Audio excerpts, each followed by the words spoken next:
Ada lagi pertanyaan gini, Pak Amin. Rakyat itu kan tidak ahli, tapi dia punya pertanyaan yang wajar saja. Mengapa vaksin itu beda-beda?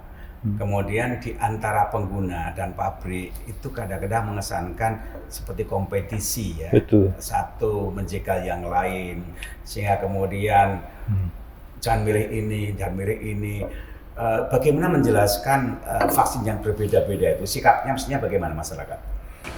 Ya, itu betul sekali. Jadi itu pertanyaan kenapa kok dari 200 lebih pengembang vaksin di dunia saat ini di sekian puluh negara itu menggunakan platform yang berbeda-beda. Ya, karena contohnya yang sekarang ada sudah di tangan kita di Indonesia itu kan menggunakan platform virus utuh. Itu metode yang cukup lama sebetulnya, ya, tapi cukup manjur, memang sudah terbukti. Berbagai vaksin yang sudah kita pakai sejak kita kecil kan kita divaksinasi. Semua yang dari ruangan ini kan pasti sejak lahir procot pasti divaksinasi.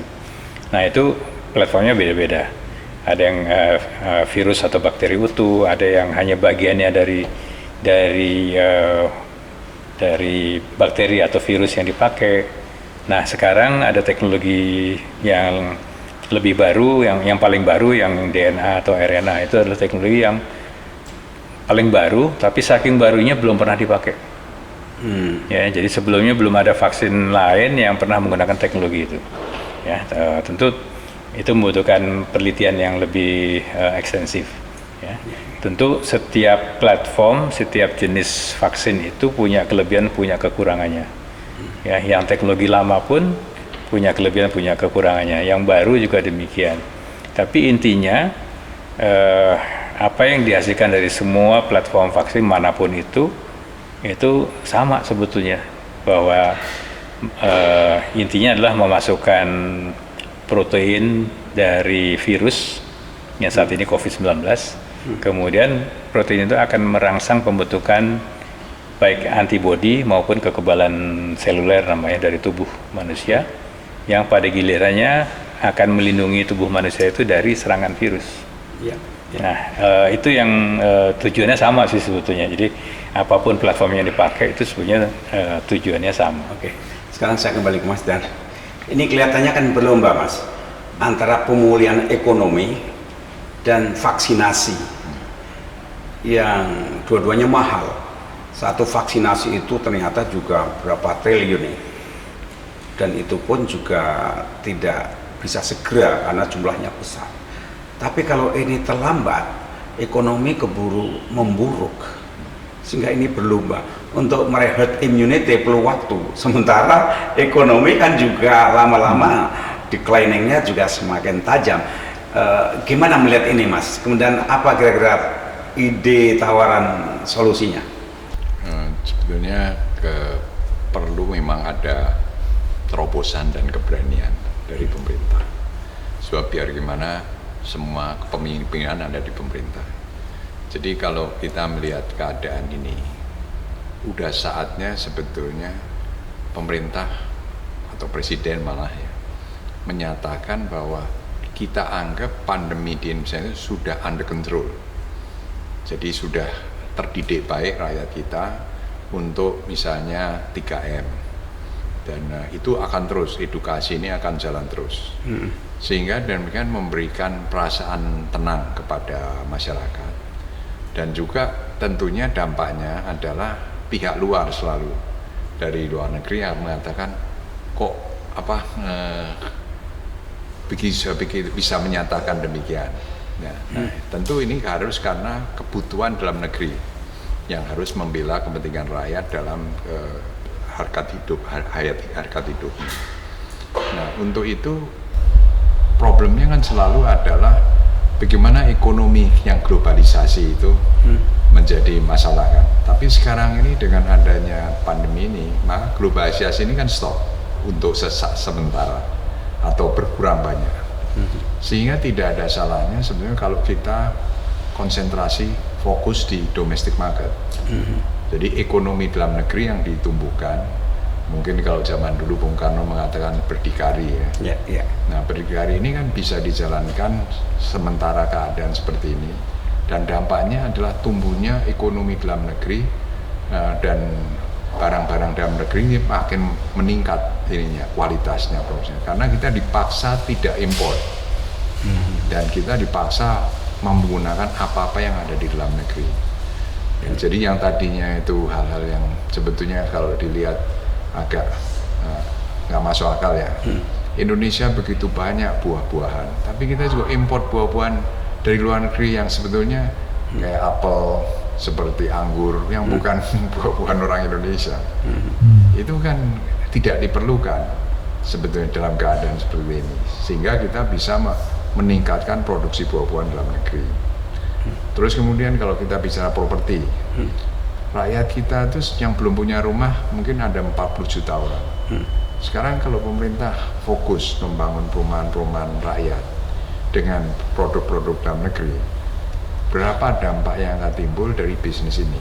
Karena satu rumah itu komponen pendukungnya mungkin ada hampir 200 items, ya genteng, ya kayu, segala macam lah ya. Nah ini akan industri tumbuh, lapangan kerja baru tumbuh. Jadi harusnya pandemi ini juga disikapi sebagai blessing in disguise untuk kepentingan peningkatan produksi dalam negeri dan kemandirian Indonesia.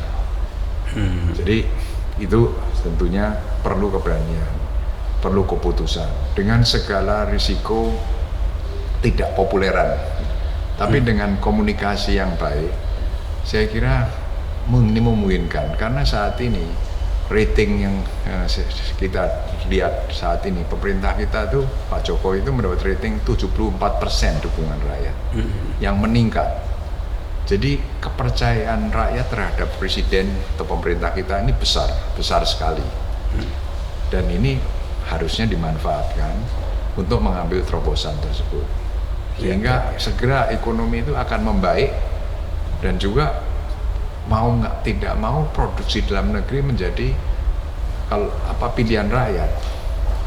Cintailah produk-produk dalam negeri, itu kan Pak Ali Markus sering mengatakan di iklan.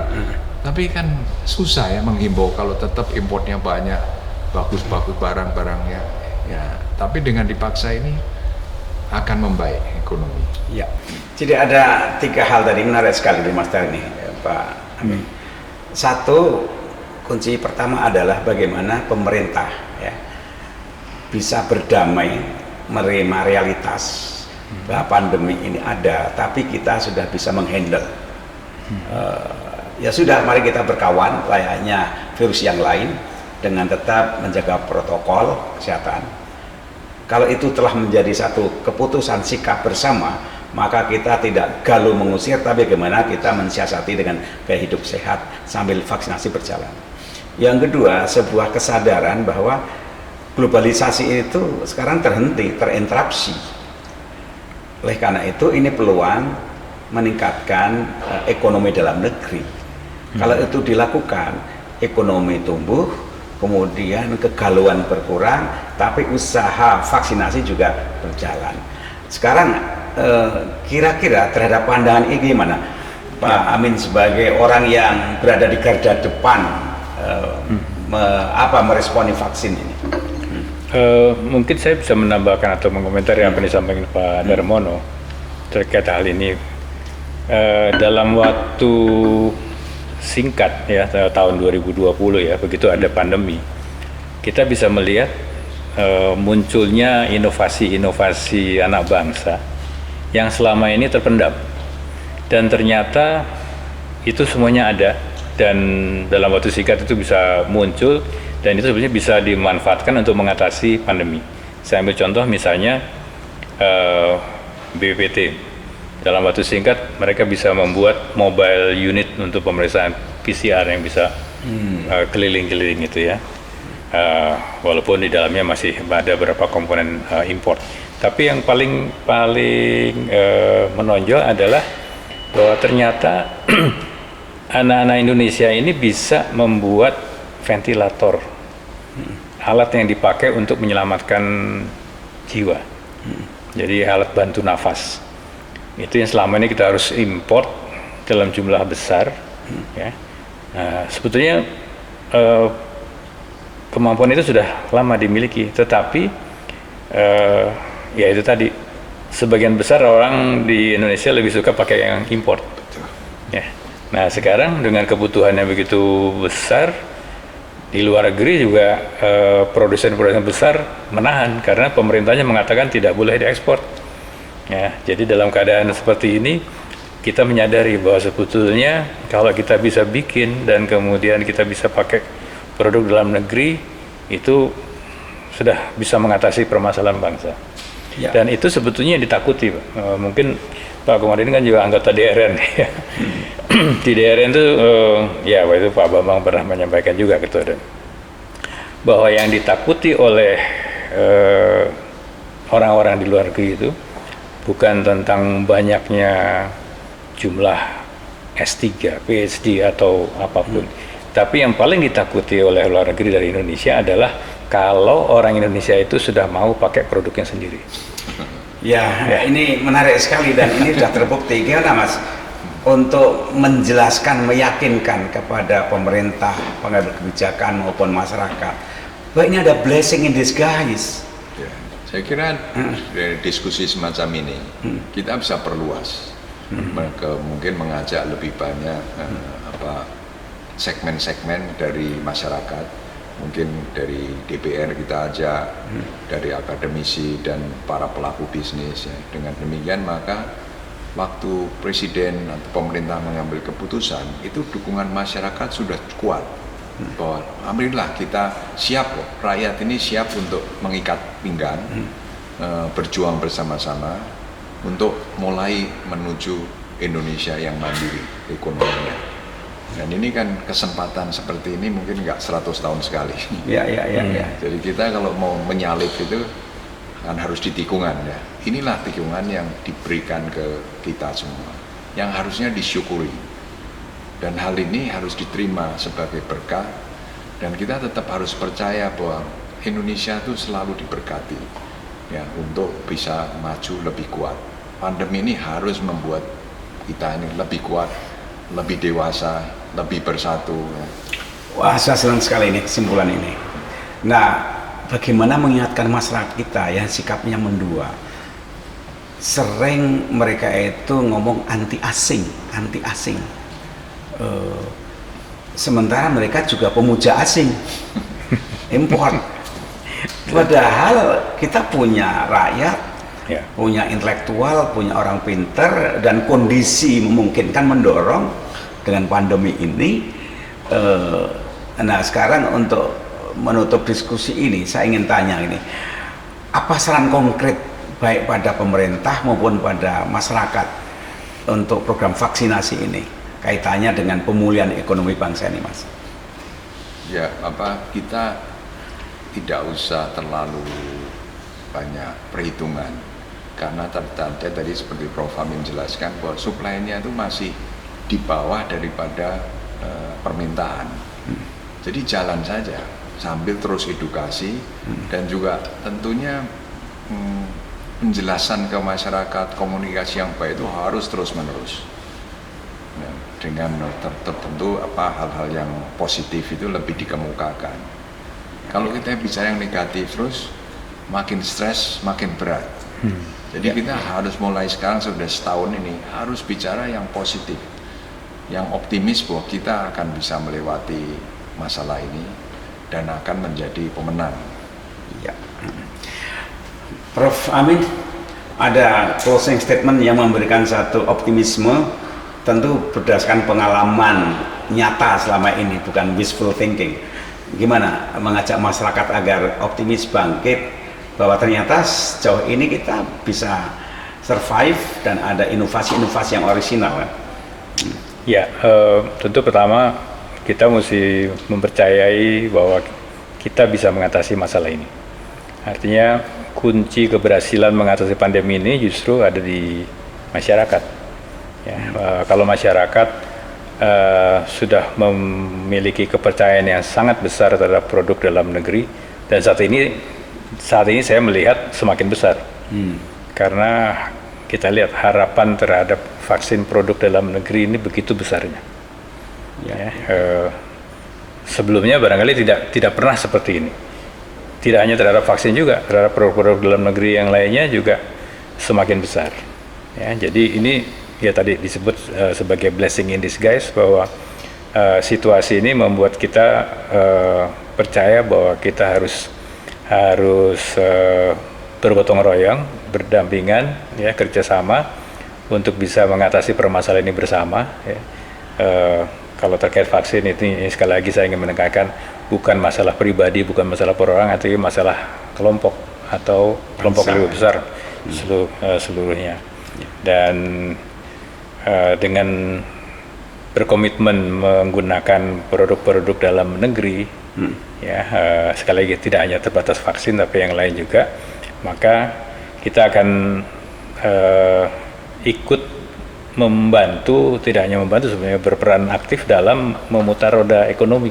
Ya, ya. Karena tidak bisa dipisahkan tuh antara penyelesaian pandemi dengan ekonomi, nggak bisa. Itu harus bersama-sama gitu. Ya. Karena itu saling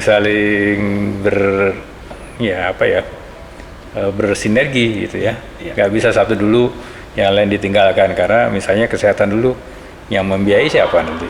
Ya. Sebaliknya juga itu, kalau ekonomi saja orangnya pada sakit, tetap tidak ada yang menjalankan ekonomi. Jadi dua-duanya itu harus dilakukan secara sinergi dan harmonis. Terima kasih. Saya sendiri sebagai host merasa muncul optimisme dengan saran, diskusi, tanggapan tadi. Semoga para pemirsa masyarakat juga mulai muncul dan pemerintah bisa segera membuat satu sikap yang realistis, optimis, dan menenangkan, sehingga kemudian vaksinasi jalan terus, ekonomi jalan, dan pertumbuhan ekonomi dalam negeri juga justru berjalan. Demikian para pemirsa, terima kasih telah menyaksikan acara kami, Presiden Eksekutif Club. Mari bersama memberi sumbangsih bagi negeri. Sampai jumpa lagi pada acara yang mendatang.